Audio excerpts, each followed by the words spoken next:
Salut tout le monde, salut à tous, bienvenue à l'intérieur, on se retrouve pour une nouvelle vidéo, mes premières figurines. Alors qu'est-ce que c'est le principe de mes premières figurines? C'est tout simplement de découvrir les premiers jeux, les premières figurines qui t'ont fait rentrer dans le hobby. On a déjà fait 2 vidéos sur ce thème, Airfix et Seigneur des Anneaux des éditions Atlas. Le principe c'est de partager un peu de nostalgie par rapport à ces collections-là. Aujourd'hui c'est Warhammer Battle. Alors Warhammer, ça a été, c'est un peu l'une des marques les plus célèbres, si ce n'est la marque la plus célèbre, éditée par Game Workshop, marque, règle de figurines.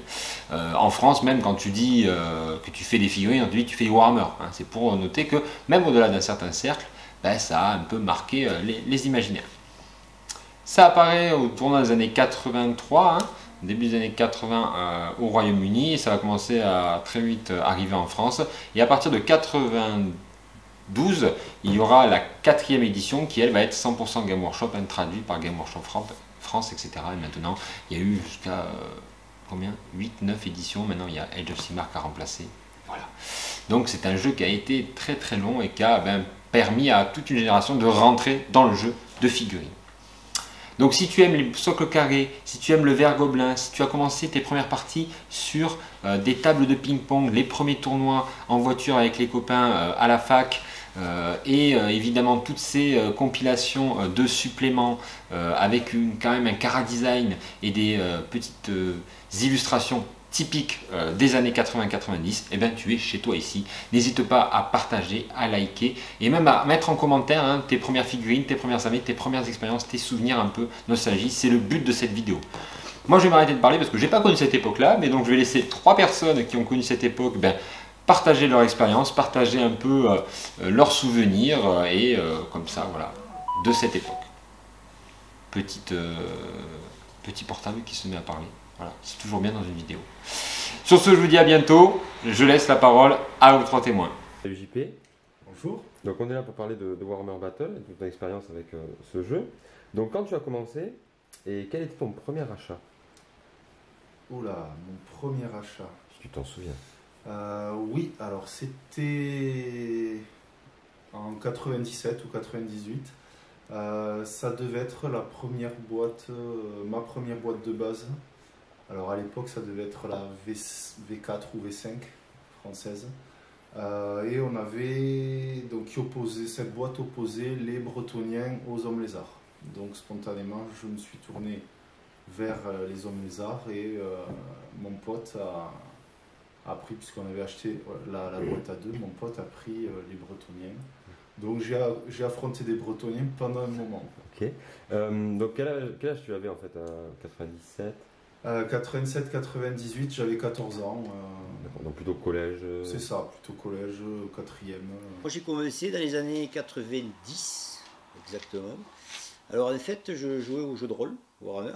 Et quand est sorti Warhammer Bataille, je me suis dit que ça pourrait être sympa de pouvoir faire des batailles d'armée dans le jeu de rôle.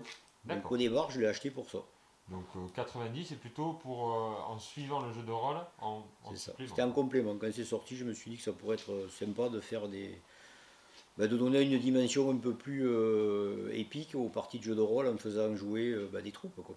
Il y a 25 ans, 25 ans au moins, je commençais parce qu'il y avait des potes qui avaient lu Seigneur des Anneaux. Et ils avaient un grand cousin qui jouait à Battle, et donc il y en a un qui a découvert ça et qui nous l'a fait découvrir. À l'époque, il n'y avait pas de cinéma encore sur le fantastique, il n'y avait pas de jeux vidéo sur le fantastique, il n'y avait pas grand chose. Et c'est vrai que nous, on était passionnés, on faisait un peu passionnés par la fantastique, l'heroic fantasy, on faisait un peu de jeux de rôle. Et donc quand le pote il est arrivé avec ses quelques figurines et... Donc plutôt collège ou plutôt lycée? Collège, on a commencé collège. Ah ouais. D'accord. Où t'achetais tes figurines? Un petit magasin sur Toulouse qui s'appelait Jeux du Monde, qui existe toujours, qui est sur rue Pargaminière maintenant, qui faisait tout ce qui était jeux de rôle, jeux de figurines. J'ai acheté tout là-bas. Tout là-bas? tout là-bas. Au début, on achetait nos figurines chez, alors, je veux dire Game Workshop, mais c'est pas vrai. C'était après, puisqu'au début, Game Workshop, on est sur Toulouse là, et il n'y avait pas de magasin de Game Workshop sur Toulouse. Donc on achetait à Jeux du Monde. Ouais. Jeux du Monde, Univers Parallèle, et un autre magasin sur Montauban qu'il y avait. Et Donc, aussi, t'allais sur Toulouse, en fait. ouais, sur Toulouse, plutôt sur Toulouse, un peu sur Montauban. Et aussi à Forge de Lumière, qui avait à un moment pu casser les prix un petit peu, qui nous a permis de monter des armées plus rapidement. Ouais. Qui s'était installé pas très loin de la maison. D'accord. Alors c'était à l'époque avant les magasins Game Workshop, qui sont je pense maintenant dans chaque grande ville. Donc voilà, on passait quelques samedis après-midi là-bas. D'accord. Et comment tu jouais avec au début? Sur une table de ping-pong. D'accord. La fameuse table de ping-pong, donc qui n'était pas verte mais bleue. On n'avait pas de nappe, on découvrait, on jouait dans notre coin. Et donc c'était un peu la fête à l'artillerie, puisque on ne respectait pas les fameux 60 cm entre chaque armée. Donc voilà, c'était un peu compliqué.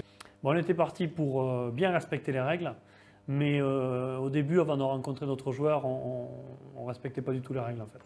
On jouait en alternant chacun mouvement, tir, ouais, c'est ça. Et alors qu'en fait, c'est un tour entier. Enfin, mouvement, tir, combat, magie. Voilà, donc on n'avait pas compris ça, mais c'est vrai qu'en fait, avec les gens qui savaient, c'était très clair, mais sur le livre, c'était pas marqué très clairement. Donc il y avait ça, et après, c'est vrai qu'il y a beaucoup de choses qu'on ne respectait pas bien. Ça, c'était les premières années. Alors au départ j'avais acheté la boîte justement dans mon optique de pouvoir jouer dans le jeu de rôle. Donc j'ai étudié les règles et puis en fait comme dans la boîte de base il y avait deux armées, les elfes et les gobelins. Tu avais acheté la boîte de base? Oui, elle est là-haut, je te l'ai pas descendue parce que en fait il y a plein de merde, mais si tu veux photographier la boîte tu pourras. Dedans deux armées, en fait avec le pote, voilà, entre deux trucs, comme on jouait, on était assez joueurs, je dis on va se tester les règles, voir ce que ça donne. Et puis justement en testant, voir ce qu'on peut faire pour pouvoir l'adapter au jeu de rôle. Alors, tu as commencé un peu à l'aborder. Niveau peinture, comment tu as commencé à peindre? Comment tu as évolué dans ton niveau de peinture? Comment ça s'est passé? Comment j'ai évolué dans mon niveau de peinture? Alors déjà, la première peinture, tu as un peu évoqué tout à l'heure, mais... Première peinture, il y a des peintures à maquette. D'accord. Donc des peintures qui mettent 6 heures à sécher. Ouais. Très pratique pour essayer de faire des fondus, des trucs comme ça, mais... T'étais pas encore là Non, déjà je mettais en couleur, c'était de la plat. Déjà, question, est-ce que tu bombais ta figurine? C'est un peu la question qui revient à chaque fois, est-ce que tu bombais ta figurine? Alors les premières, non, je l'ai sous-couché pas en fait. Ouais. Du tout. Du tout. Je peignais ça avec les peintures que j'avais à l'époque, parce que j'avais pas spécialement beaucoup de peintures, c'était les premières peintures de chez Games Workshop, mais qui s'appelait pas Games Workshop, c'était Miniature Paint. Ouais. Des petits flacons en verre. J'en ai encore que je me sers toujours. D'accord. Voilà. Première peinture, eh ben, déjà pareil, avec très peu de pinceaux, avec un kit de démarrage. Ouais. Avec un kit de démarrage et le pinceau qu'il y avait dedans. Donc il n'y avait pas grand chose comme couleur, il n'y avait pas grand chose comme type de pinceau. Mais ça suffisait largement vu le talent qu'on avait. Et j'étais vraiment pas bon en peinture au début. Ouais. Alors, comment ça se passait ton apprentissage à l'époque, c'était les tutos, ils étaient là-dedans. Mhm. White Dwarf, puisque Internet en 98, en tout cas à la maison, n'avait pas encore. Difficile. Et donc on apprenait pas mal sur le tas. Voilà. Ouais. Donc au début, c'était sous couche noire. Mhm. Déjà, il y avait sous-couche. Déjà, il y avait sous-couche. Au début, il y a bien eu... J'ai gardé quelques... Mes premières figurines, ça devait être des Skinks plastiques, monobloc. Oui, au début, il n'y a pas eu sous-couche. Et puis, de plus en plus... Enfin, très rapidement, je me suis rendu compte que la sous-couche était obligatoire. Et donc, on partait sur du noir. D'accord. Alors, est-ce que tu te rappelles de ta première boîte que tu as achetée ou première figurine? Oui, ma première boîte que j'ai achetée, c'est la boîte de la Bardier Imperio en plastique. Ouais. J'avais travaillé l'été au maïs, parce que j'avais pas une flèche à l'époque. et les figurines étaient déjà très chères. Et donc ma première armée, je l'ai achetée en travaillant 3 semaines au maïs, et j'y suis allé, je me rappelle que j'avais que quelques boîtes, quoi, et j'avais tout cramé, quoi. J'avais cramé toute ma paye, j'avais dans le bardier, je suis plus un griffon, 2 héros, un truc comme ça. D'accord. Et j'avais plus. Est-ce que tu as une armée favorite? Moi, à bataille, je jouais les elfes. Les Wells. Ouais. D'accord. Mon pote qui jouait avec moi jouait les gobelins. Ouais. Voilà, donc on s'est tartiné joyeusement tous les deux. Ouais. Voilà, et après, j'ai commencé une autre armée de morts-vivants. Mhm. Mais entre-temps, on a basculé sur 40 000. D'accord. Donc du coup, les morts-vivants, eux par contre, ont été rétrocédés au jeu de rôle. Ouais. Et servent beaucoup de... Dans les jeux de rôle, je rencontre souvent des morts-vivants, et j'ai d'ailleurs de quoi largement faire une bonne partie de jeux de rôle. De nécromancien, quoi. Voilà. Là, j'ai à peu près de tout. Ouais, ça a été l'Empire. D'accord. Je pense que mon armée de cœur, c'était vraiment l'Empire. Parce qu'elle était équilibrée, je pense, et qu'elle pouvait faire tous les types de jeux. Elle manquait de points forts au début à Battle au moins. Après, elle s'est un peu spécialisée dans l'artillerie, les gros monstres, les tanks et tout ça. Donc après, elle s'est un peu spécialisée. Mais ça a été quand même beaucoup l'Empire. Que j'ai joué pendant longtemps parce que c'est une armée de cœur. Mais comme on est arrivé à faire beaucoup de tournois, j'ai joué aussi des armées plus efficaces et plus clés en main que l'Empire, comme les contes vampires, les nains. Homme lézard. Homme lézard, et après? Est-ce que tu as fait ça pendant très longtemps ou tu as très vite Homme évolué? lézard pendant quelques années, puis j'en ai ajouté une deuxième gobelin, orc et gobelin. Orc et gobelin, après j'ai fait du mort-vivant, mais le style de jeu m'a pas trop plu. Ce que j'aimais bien dans les orques et gobelins, c'était forcément l'aspect fun, voilà. Tout ce qui était homme lézard, c'était... sur le modélisme, ça permettait aussi, ça se rapprochait un peu en tout cas sur le look des Aztèques, voilà, tous ces peuples-là. Niveau compétition, quand tu as commencé, comment ça s'est passé, voilà? Est-ce que tu en as fait?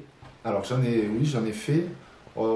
J'en ai fait assez rapidement, je sais pas, 2-3 ans, où j'ai appris plein de règles et où je me faisais poutrer régulièrement. Donc les premiers tournois, c'était quoi en fait? C'était tournoi de quartier? Les premiers tournois, c'était le tournoi, disons, de la ville et des villes alentours qui rassemble 10-12 joueurs. Voilà. Et peu à peu, on s'est tourné sur des tournois plus conséquents. Alors je me souviens, parce que du coup on a agrandi la petite communauté locale. Et donc on a commencé à prendre la voiture à 5 ou 6 pour aller faire quelques heures de route et donc aller en tournoi, sur des tournois qui faisaient une quarantaine de personnes. Je ne suis pas tournoyeur du tout. D'accord. Tu as toujours été casual ou avec tes potes, jouer dans ton cercle de... Que des potes. Bon, moi j'aime beaucoup les armées, les parties scénariques. Ouais, tout à fait. Et donc comme ça on était prêt pour partir, on partait en bande de potes, donc à une ou plusieurs voitures. À une époque on louait même un minivan pour partir quand on faisait les interrégions par équipe à ce moment-là. Et voilà, donc on partait tout le week-end, on mangeait ensemble, on dormait par là, c'était super sympa. C'est ça qu'il y avait dans Warhammer aussi quand on a commencé à faire les tournois, c'est pas juste l'aspect compétition, on y va pour meuler, c'était des rencontres avec des joueurs et c'était aussi partir entre potes pendant un week-end où c'est qu'on laissait tomber les études, le boulot, les enfants potentiellement et où on se retrouvait vraiment à délirer et à prendre plaisir. Donc on pouvait partir à 6, voire un peu plus, donc dans le même véhicule, donc durant le trajet on refaisait le monde. Et puis sur le retour, on refaisait une partie. Donc voilà, Chambéry. Et après, on n'a jamais réussi à faire mieux que cette 3e place, mais on restait globalement pas trop mal placé. D'accord, ok. Tu as répondu tout à l'heure, mais c'est quoi ta figurine favorite? Genre celle de toutes, si tu dois en garder une, qui a un souvenir, un rapport? C'est celle que j'ai emmenée là, qui est l'hôtel de guerre impérial. Ouais. Bon, c'est pas la figurine d'origine, moi j'ai un peu customisé, mais c'est effectivement un hôtel sur Griffon qui a des pouvoirs magiques et qui donne des bonus de commandement et des bonus de magie autour, notamment contre les morts vivants. Donc, j'avais customisé un petit peu les chevaux et j'avais mis une sœur ici qui était des figurines de Mordheim pour faire mon hôtel de guerre. Alors, c'est une figurine que j'aime beaucoup parce que voilà, elle représente la magie, la stabilité, etc. Mais c'est vrai que je ne vais pas jouer à toutes les versions parce qu'elles n'existaient pas toutes les versions. Elles n'étaient pas non plus efficaces à toutes les versions. Alors j'en ai ramené 2, donc ce sont des Bretoniens. Ouais. S'il y avait une figurine, ce serait mon premier troll, mais hélas je l'ai vendu. Ouais. Honte à moi. Donc cette figurine-là, c'était pour faire mon général bretonien, donc pour jouer au GT, au grand tournoi. Donc c'est certainement, enfin c'est l'une de mes premières grosses conversions où on a le général Valten, donc de l'Empire, qui est que j'ai réussi à monter sur un corps de Pégase, donc sans les ailes. Et ensuite, j'ai modelé un caparaçon. D'accord. Voilà. Green stuff, tout ça. Green stuff, rien d'ultra compliqué pour quelqu'un qui sait faire. Pour moi à l'époque, c'était un sacré défi. C'était un sacré défi, et je trouve. Voilà, elle a de la gueule, et puis celle-là, je la garderai. Alors lui, c'est une petite histoire dans le sens où voilà, j'avais un pote qui s'était à l'époque acheté une imprimante couleur. Et donc, comme Internet... Comme à l'époque, les imprimantes 3D qui arrivaient, nous... Voilà, moi à l'époque, c'était les imprimantes couleur, jet d'encre. Donc voilà, donc il nous avait imprimé des porte-étendards qu'on avait récupérés sur où est-ce qu'on avait récupéré ça, je sais plus. On avait trouvé ça, si. C'est dans les bouquins, on les avait photocopiés. Et après on les avait imprimés, on découpait. Qu'est-ce qui t'a fait arrêter finalement Warhammer si t'as arrêté Warhammer? J'ai arrêté Warhammer avec beaucoup de difficultés parce que ça représentait tellement de bons souvenirs avec les potes et tellement d'heures de plaisir de jeu, d'heures de peinture, d'heures où c'est qu'on fait des listes. Parce que c'était un jeu où c'est qu'on pouvait passer des heures effectivement à faire des listes, des heures à jouer avec les copains ou alors en tournoi, des heures où c'est qu'on était parti à l'autre bout de la France plusieurs fois par an pour vivre des moments sublimes. Donc il a fallu enterrer un petit peu tout ça. À la V8, ça a été dur parce que la V8 a vraiment changé. C'est-à-dire, ça a été une version qui était avec beaucoup... Pourquoi tu as arrêté? Si tu as arrêté Warhammer Battle, pourquoi tu as arrêté Warhammer Battle? Quand? Alors quand là par contre, j'ai arrêté Warhammer Battle quand on a commencé à se lancer quand 40 000 est sorti en fait sur la boîte d'armée, ça devait être l'édition 3 je pense. Dedans il y avait des orques et il y avait les Space Marines. D'accord. Voilà, donc là on a basculé là-dessus. Et en fait, petit à petit, le problème de bataille, on a déjà discuté plusieurs fois, mais le problème des jeux avec des régiments, c'est que pour pouvoir arriver à aligner un régiment, il faut peindre 25 figurines. Mine de rien, à 40 000, 25 figurines, ça fait 3 pelotons. Voilà. Donc petit à petit, ça demandait trop de temps de bataille pour pouvoir... Alors j'ai joué à Warhammer Battle jusqu'au tout début de la V8. Donc ça doit être 2016, quelque chose comme ça. Après, pour moi, la partie aléatoire prenait beaucoup trop de place. Et comme je vous ai dit, j'étais plus peinture. Et voilà, il fallait vraiment que le jeu me plaise pour que je joue. J'étais plus là pour pousser mes figurines et, entre guillemets, le diorama armé que pour le jeu. Donc là, comme vraiment le jeu me déplaisait, j'ai laissé tomber. Je me suis orienté sur d'autres jeux. Un tournoi en particulier, un souvenir en termes de résultats ou en termes de... Ouais, c'est le tournoi qu'on a fait en 2006, là, où c'est qu'on a fait l'interrégion. Le premier interrégion qu'on a fait, donc on était un petit club, personne ne nous connaissait. C'était en V7. Et on jouait des listes atypiques, on ne jouait pas des listes que jouaient les autres, mais on les connaissait hyper bien. Et la V7, c'était quand même encore une version où c'est qu'on pouvait quand même tout jouer. si on le jouait très bien, on pouvait tout jouer et on pouvait toujours avoir des résultats. Et c'est ce qu'on faisait nous, parce qu'on n'avait pas des milliards de figurines, donc même si on changeait de version, on ne pouvait pas renouveler notre armée entièrement. Ouais. Voilà. Donc en V7, on avait atteint un niveau avec nos armées qui était vraiment très très bon. Et quand on s'est pointé, à l'interrégion de 2006, déjà on a fait les qualifications ici, on est passé haut la main par rapport aux autres équipes. Et après, là-bas, on a fini 3e. 3e pour un club qui n'avait fait jamais de tournoi, jamais d'interrégion avant, et qui n'avait pas de joueurs il n'y avait pas de joueurs classés, mais ils se connaissaient, tous les joueurs qui jouaient énormément se connaissaient entre eux, nous ils nous connaissaient très peu. Et donc on était contents, c'est un petit peu la petite équipe de foot qui va battre la Coupe de France. C'est ça. Avec, on a tous battu à ce tournoi-là des très bons joueurs qui se sont retrouvés surpris. Toi tu jouais quelle armée? Et je jouais Elfe Noir, je me reviens. Voilà. Ouais, j'ai beaucoup joué à Empire et après je suis passé sur beaucoup de jeux Elfe Noir. On a des fois le super truc, on l'achète, on passe des heures à le peindre. Ouais. Et puis en fait, le jour où on décide de faire une armée à 1000 points ou 1500 points, on se rend compte que lui déjà il en vaut 500 et que c'est pas très rentable. Donc du coup, voilà, il a dû servir une fois. Ouais.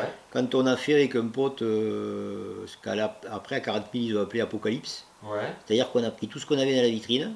Mais Warhammer. On a mis tout sur une grande table de 3 mètres de large.